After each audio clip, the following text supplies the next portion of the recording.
African savanna, the one it looks like a carabao having a large grayish and black color in their face with bended horns called wildebeest, and that is the male wildebeest.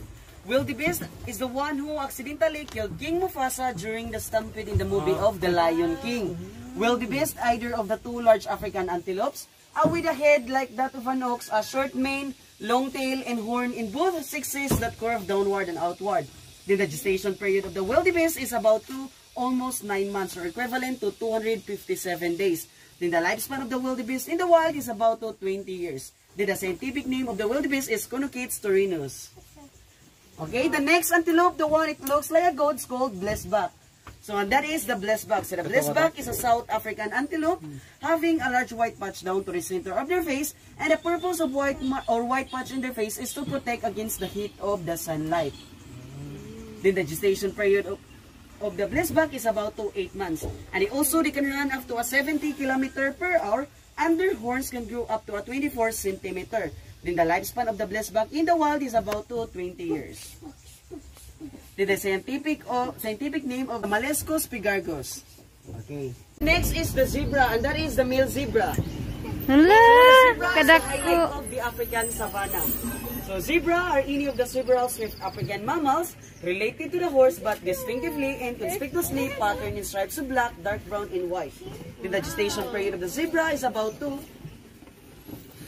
12 months, or equivalent to 1 year. Then the lifespan of the zebra in the wild is about 25 years, but in captivity they will survive for 30 years. Then the scientific name of the zebra is about Igus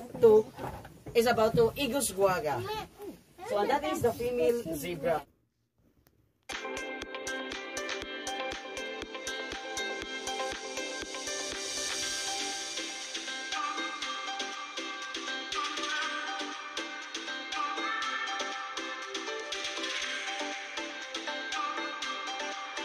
Okay, the last antelope, the one it looks like a deer or deer-like structures, is called impala. So those are the impalas.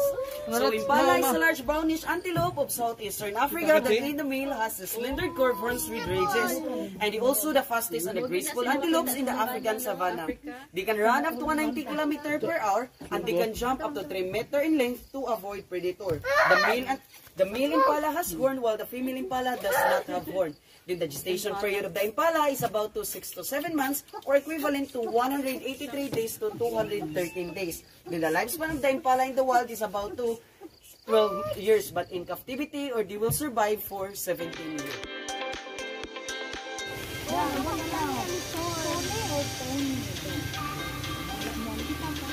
Hey.